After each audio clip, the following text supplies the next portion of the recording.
cuando comenzó la historia de la contabilidad a existir de forma sistemática, con investigadores que se dedicaban a ello, no cosas sueltas, ¿verdad? Y tal, fue a finales del siglo XIX, o sea, entre 1850, ¿verdad? y 1900. Entonces aquí uno de los historiadores, J. Scherber, ¿verdad? Pues que en alemán, no, mejor vienés, mejor que alemán, ¿verdad? Pues que escribió un libro llamado Compendium der Buchhaltung, o sea, Compendio, ¿verdad?, de la contabilidad, y publicado en Viena en 1873.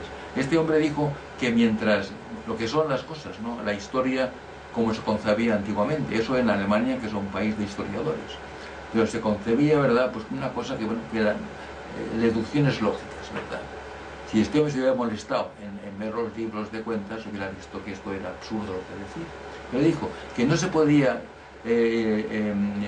producir una contabilidad por partida doble, ni siquiera por partida simple, con numerales romanos, porque tales numerales no podían, ¿verdad?, utilizarse de forma tabular para hacer tablas, ¿verdad? Y que en consecuencia el país que tuvo que inventar la partida doble pues fue España, porque esa España conoció la nación arábiga mucho antes, ¿verdad?, que los demás países europeos.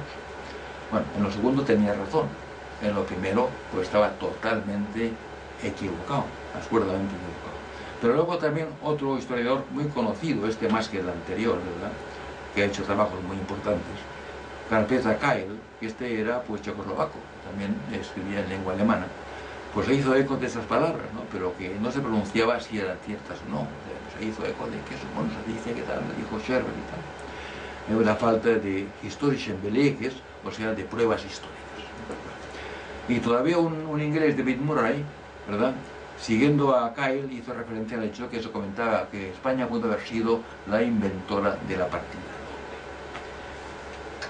Bueno, como todos sabemos, la partida doble nació en Italia a finales del siglo XIII, siglo XIV, ¿verdad?, según cómo se considera la cuestión. Yo tengo pues ideas al respecto y pienso que fue en el siglo XV, realmente, con antecedentes, pero bueno, bien, aceptemos, ¿verdad?, la generalidad de las opiniones.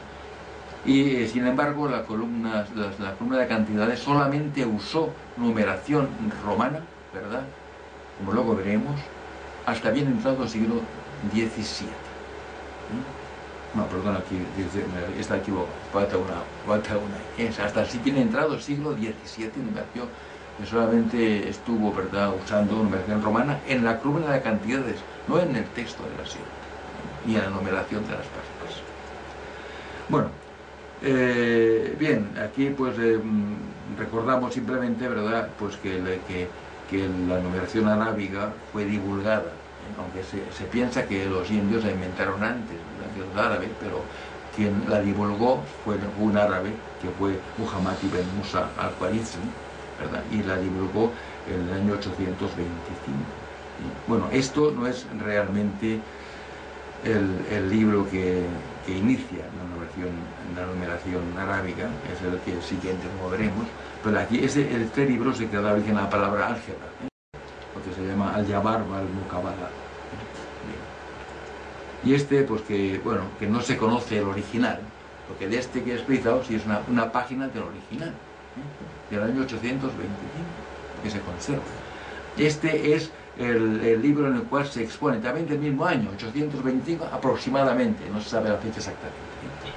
Pues esta es la primera página del algoritmo de número Indorum, que nada más conocemos en latín, porque no se ha conservado ninguna, ¿verdad?, de las páginas originales en árabe. Y este número, algoritmo de número Indorum, ¿verdad?, pues también hecho por Al-Khwarizmi, pues fue hecho en la escuela de Toledo, precisamente. La primera traducción, ¿verdad?, que se conoce del libro de Al-Khwarizmi está hecha en la escuela de traductores de Toledo, que fue una pieza fundamental en el desarrollo de la cultura europea. Tomás de Aquino, ¿verdad?, hizo la suma a partir de las traducciones, ¿verdad?, al griego de los árabes, que habían perdido totalmente. Bueno, eso son cosas pues al margen de la contabilidad. Bueno, entonces, bien, el primer conocimiento y la divulgación de la cultura árabe en Europa fue producido, ¿verdad?, por los libros de Herberto de Aurillac. Herberto de Aurillac, que fue papa, ¿verdad?, en el último año de su vida, Silvestre II, el papa, se dice, ¿verdad?, pues con más conocimientos matemáticos que nunca ha existido, pues era pues un monje benedictino que estudió, ingresó muy joven en un monasterio de Saint-Géraud d'Aurillac, y allí estudió el trivio. Y entonces, una vez que el conde Borrell de Barcelona fue de visita al monasterio, el abad del monasterio le rogó que se lo llevara con él a Cataluña para que pudiera seguir estudiando, porque era un chico de mucha inteligencia y muy aplicado. Así lo hizo y se lo llevó, ¿verdad?, al monasterio de Santa María de Ripoll, que es esto que veis aquí, y que, bueno, pues que era un centro de cultura impresionante, ¿verdad?, en la Baja Edad Media. Y allí entonces hizo el Quadrivium, e incluso se dice, aunque no se ha documentado, que Herberto de Aurillac, pues disfrazado de moro, ¿verdad?, fue a estudiar a una universidad de Córdoba, pues una Medersa, una universidad cordobesa, y allí se profundizó, quedó tan fascinado por la cultura árabe, ¿verdad?, que fue allí a estudiar, y allí pues tuvo conocimiento perfecto de los números árabes. Bien. Pero los primeros números árabes que se conocen, escritos en Occidente, porque Herberto de Aurillac escribió el libro este que ahí comentaba, ¿verdad?, pero allí realmente no explica los números árabes, los explica pero no los consigna. Donde están consignados, él hizo ese libro que decía antes, de aquí, de Regule de Numerorum Abaci Rationibus. Pues este libro trata realmente de un ábaco nuevo que él hizo. Y en este ábaco, los cospeles, las fichas que se ponían, ¿verdad?, porque el ábaco en principio no era el ábaco chino que se conoce hoy día, que son unas esferas metidas dentro de unos alambres, sino que eran unas casillas que dibujaban en una mesa, ¿verdad?, y ahí se ponían piedras en un principio, luego cospeles, discos, etc. Pues él en los cospeles indicaba la cantidad que representaba este cospel, y lo escribía en numeración arábica. Bueno, pero los numerales arábicos que se presentan, en primer lugar en Occidente, son los que aparecen en el Codex Vigilanus o Albeldense, porque fue en San Martín de Albelda, en esa población donde se hizo, donde aparecen los mismos números árabes escritos en Occidente. Esto, el monje Vigila, se llama Vigilanus porque fue el monje Vigila que lo hizo ese códice.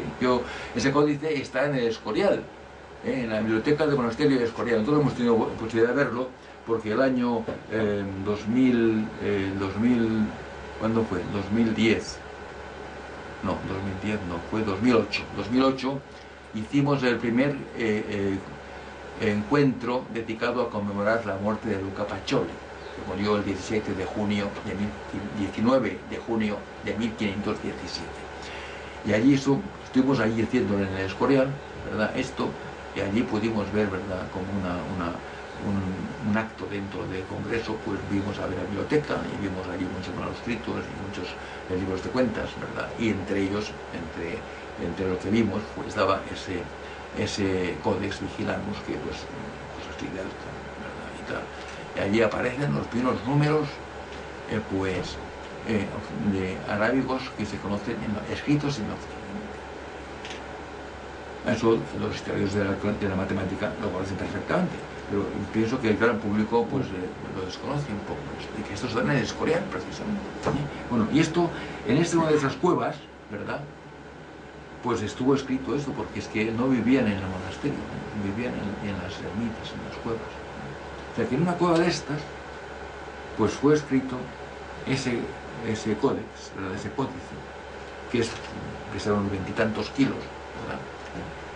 Y parece mentira que se pudiera escribir ahí, en una cueva de estas, con un candil, con una vela, los años que necesitarían para escribir una cosa de esta. Bueno, bien, y aquí está el folio donde aparece, ¿verdad?, donde aparece esta cosa, la numeración árabe. Como veis, está puesto al revés, siguiendo todavía el estilo árabe, que escriben de derecha a izquierda. Y bueno, el 1 está normal, a ver, el 1 está normal, el 2 está al revés, el 3 está también al revés, el 4 y el 5 ya son rarísimos, el 6, 7, 8 y 9 ya son prácticamente como los primeros números arábigos, ¿verdad?, conocidos en Occidente. Muy bien. Y estos son la numeración arábiga ya más conocida. El divulgador de esta numeración fue, sin duda alguna, Leonardo Fibonacci, en el año 1202, que es el año donde escribió su libro Liber Abaci. Y estos son los números ya de Fibonacci, que como veis ya con el 0, aquí en el códice Vigilano no está el 0 todavía.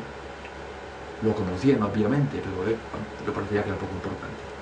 Entonces, pues fue el primero, ¿verdad? Y estos números están en el manuscrito del 1202, que no conocemos copias más posteriores, pero están escritos en la primera línea, en el primer capítulo del libro. Comienza diciendo, la numeración arábiga es, pum, y está esto, la primera línea, ¿verdad?, del manuscrito. Se daba perfectamente cuenta de la importancia. En cambio, el Girano lo puso como curiosidad, no lo puso como una cosa realmente importante. Bueno, este es el Fibonacci, que como todo el mundo conoce, y este es el ejemplar más antiguo que ha llegado hasta nosotros.